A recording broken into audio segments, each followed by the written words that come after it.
Una ciudad es un organismo vivo, por mucho que sus piedras parezcan inamovibles, sus trazados invariables y sus límites tasados.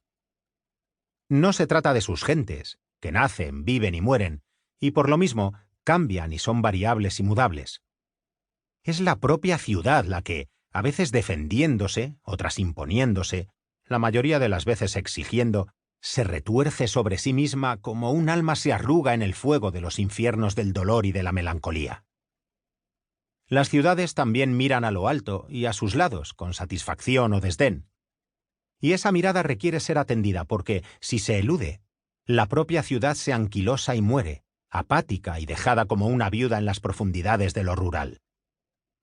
Madrid, como toda ciudad, no dejó nunca de estar viva, con sus entrañas mudando la piel y sus vísceras reponiéndose del gasto de sí misma. Y por fuera, presumida como toda ciudad hermosa, no dejó de reclamar ser engalanada por el placer de sentirse atractiva, no para satisfacer vanidades de reyes ni el orgullo de sus vecinos.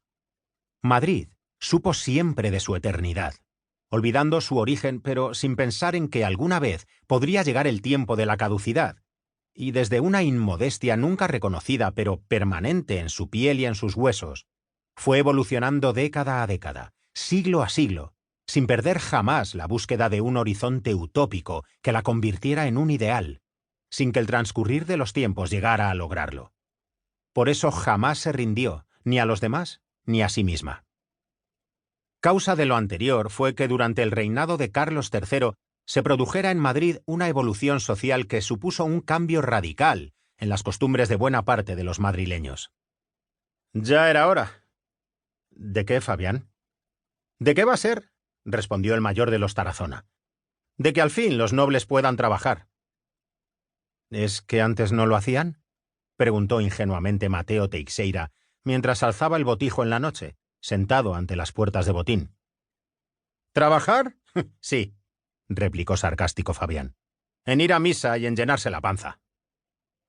El censo, en efecto, contemplaba que el 4% de la población madrileña eran hidalgos que, procurando casarse con hijas de la nobleza, ingresaban en la marabunta de los desocupados y vividores. El rey acertó al tomar la decisión de suprimirlos del censo y de autorizar que participaran en el trabajo manual, con lo que ya no pudieron vivir solo del fruto de las rentas de sus riquezas, como acostumbraban. Era cierto que acumulaban muchos bienes patrimoniales, pero el decreto de 1783 les permitió trabajar, con una redacción muy parecida, a indicarles, a obligarles, que se habían acabado los tiempos de la holganza y que tenían que trabajar. Y por muchos que fueran los nobles que habitaban la ciudad, porque tanto Felipe V como el propio Carlos III no ahorraron en regalar títulos nobiliarios, lo cierto fue que con las restricciones impuestas a los mayorazgos y a los señoríos, los nobles se vieron obligados a colaborar en el crecimiento económico de Madrid.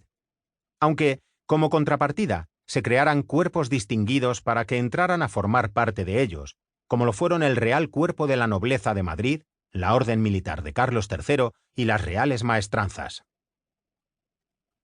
«¿Y de los curas qué?» «Esos, ni trabajar ni nada», lamentó Fabián. «En el catastro que ha hecho el marqués de la Ensenada figura que 2 de cada 100 madrileños pertenecen al clero». «¿Tantos?» «Y viven mejor que reyes. Son los dueños de la 7ª parte de las tierras de labor de Castilla». «No me lo puedo creer». «Y del 10% de todas las ovejas».